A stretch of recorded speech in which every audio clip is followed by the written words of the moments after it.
Hello, Facebook land. My name is Jennifer Paz. And Carolyne Reed. We are with Tierra and Tigre Realty, which is a locally owned real estate brokerage, and we service the greater Tucson area. Carol and I are extremely committed in promoting local businesses. So today we're live and we're visiting one of those local businesses at the Williams Center at Broadway and Craycroft. So the business is a Seasoned Woman. So let's go on in and meet the owner, and after we visited with her for a few minutes, we're going to sit down and talk about some real estate issues. So come on in with us.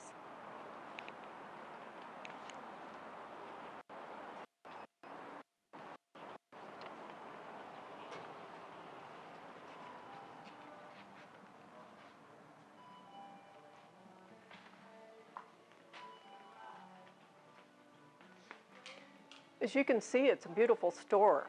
So the owner is on her way to stand here and visit with us for just a minute. So this is Joan Parks, and she's the owner of the Seasoned Woman. So we wanted to ask you a few questions, like how long have you owned this business? How long has it been here? 17 years. Wow, I didn't even realize that. That's awesome. So where did you come from? From Minnesota. And Been what, here 20 years. wow, what brought you to Tucson? The weather. Yeah, that would do it for sure. Had enough winter. Yes. Yeah. Yeah. So what did you do before you did this? This is just beautiful. So it takes a lot of talent. I was fortunate enough to be a buyer for some stores in St. Paul and Minneapolis. How fun. Yeah. Wow. So you have wedding supplies, baby supplies for parties, showers, things like that? Yeah, a lot of friendship gifts, comfort gifts. Yeah. The selection is pretty awesome. I was in and bought some friendship gifts, so birthday gifts. So I think our cameraman is going to do some panning around the store so we can see the beautiful store. So. Wonderful. Thank you. Mm-hmm. And thank you for allowing us to film here today. We really appreciate it. These are a favorite. Beautiful. They're Tell me a little bit about them. They're all handmade, and each one is different. Each one has different beads, and people love to take these home with them if they're visiting, but it's also just a great Tucson gift. So we love our gazebo. You get a blessing when you walk through the gazebo. Kelly Ray, we love Kelly Ray, and she now has cards to go along with her art, and they're just so heartful that people really love them. Let's see, other favorites. We have some clothing, nightshirts. Got it, Mom. A lot of things for pet lovers here too. Yeah. We create these at the store, and there are just a lot of sentiments that people look for, and so we've created things. You make these? Yes. So beautiful. Yes. What do some of them say? Do you want to go on with you? Friendship. We're big on friendship. So there are a couple different friendship ones. True friends are never apart, maybe in distance, but never in heart. So it's a bookmark, or you can take the charm off and put it on bracelet. Beautiful. Yeah. So, excuse me. There's one with a little umbrella.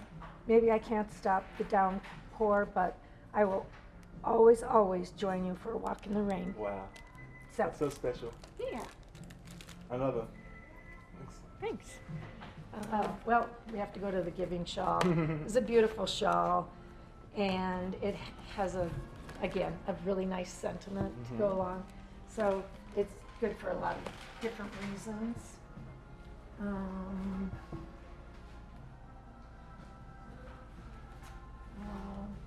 Home is where we create our own good story. Oh, wow. Yes.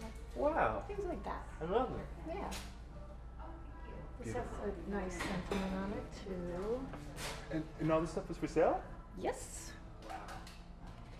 What a fantastic store you have. Thank you. Okay. Is there anything else left to look at? We have a lot of jewelry Excellent. too. I love jewelry. It's nice and shiny.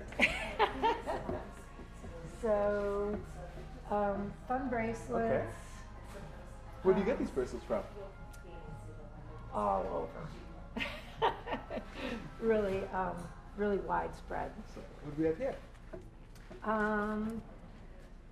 These are really nice rings, and they're crafts from Mexico. So it's fair trade, supports women. Mm-hmm.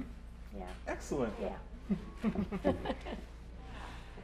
Somehow we got a reputation of having the best souvenirs in Tucson. Okay, I can see that. So we keep building on that, and we've got books and towels and candy, things for children, and this is really fun locally, local company. Oh, really? Yeah, jalapeno cornbread and jalapeno pepper jelly. Have you tried it? Yes, it's wonderful. In fact, I'm giving that to my granddaughter for her birthday Oh, because she really? loves to bake. She's Wow. 10. Yeah. So it's lots of, this is, these things are from Tucson too. Okay. So Tucson or Arizona, the dip mixes are local. Really? Yes. I noticed the licorice as well. That looks pretty tasty. Yeah. Very popular. Excellent. All Well, right. thank you so much for your time, miss. I really appreciate it, Joan. It was Thanks, incredible. James. Well, we're back. We wanted to thank Joan for allowing us to come into her locally owned business. Carolyne and I, as you can see, are wearing some of the things that she actually sells in the store. Jennifer has on a crown, which is so appropriate. What? And I Whatever. somehow picked up a tarantula in my travels through the store here. He's really soft, really, really a nice little creature. So we wanted to talk today about a few things regarding real estate. So today we're going to visit about what you should do when you're getting ready to list your home. There are a few steps that you could take that will make it go a lot more smoothly, make things a little bit easier for you, because it is an emotional thing to do. So we have a few tips we'd like to share with you. So I'm going to let Jennifer share a couple, and then we'll talk about them. All right, great. Thanks, Carolyne. One of the things that you would like to do or should do when you get ready to list your house is go through your house and see if there's anything that needs to be repaired. Minor things, major things. I will tell you that most people look for the minor things that aren't as obvious because that means a lot more to them. Things like light bulbs that need to be replaced, trim, your painting on your trim if that needs to be, touched up, spruced up. Any chip tile, go ahead and replace that if you can. Recaulking cracks, just, kind of things like that. This is a perfect time for that honey-do list, the things that you live with every day that Oh, that's a good tip too. You might want to have a friend who is not, doesn't come to your house all the time. Have them come through your house and just make a list of things that they see, because just like Carolyne said, you might not always see the things that need to be spruced up, touched up, redone, because you live in the house every day. So that's a really good point. So my first tip is find a good realtor. So ta-da, here we are. We've both been in the business a long time, and between us we have over 20 years of experience. So we've come across an awful lot in our travels in real estate. So there's not a whole lot that surprises us, but every now and then something comes up. So it is important that you find the right realtor. You have to have, it's a relationship, and it needs to work for both you and the realtor. Same goes both ways. So do you have another one? Thank you, Carolyne. Another great tip is to purge, donate, or sell the cluttery things in your house. Again, another tip might be to have somebody else come through and give you their advice on what they see that maybe you should get rid of. It's all about looking good, showing well. Another big thing is smell. People love to smell things that smell good, not stale air or pet smells. You might want to get some plug-ins or have your carpet cleaned before you list it. Do some painting. Painting helps, just little things like that. But back to purging. Get stuff, declutter, so get stuff off of your counters. That's a big thing. I don't know, what else would you purge? It is a big thing because it's all about the person that's looking at your house, the buyer. They want to be able to see themselves in the house, not your things. They want to see how, they want to be able to imagine how their things are going to fit, how they're going to live in the house, not how you live in the house. So depersonalizing, decluttering, store things, put them in bins, put them away, take things off your dresser, take things off your side tables. Just make it as clean as possible without maybe your personal statement. You were talking about painting, and I'm sure you've had this experience before, that sometimes people paint with really strong colors, and it's not as much as it was a few years ago. But I've walked into houses before when people go, oh, I just can't, I don't want to look any further. I can't live with this paint. They don't understand that they can paint and paint to their liking, but sometimes it's just off-putting, and they just get it in their head. So They're not gonna basically, like the get house. as neutral of color as you can. You don't have to spend a lot of money. You know, paint is what, $30, $40 a gallon, I'm guessing. So if it's economically feasible, paint that purple wall, paint that red wall. Get back to the neutral, so when somebody comes in, they can see themselves in your house and see their pictures and curtains in their house by getting back to a neutral color. Keep in mind, though, that people understand you're still living in the house, so you don't have to take everything down to the basics. Just kind of get rid of excess is really all we're saying. Absolutely. The other things that, like Jennifer was talking about the smell test.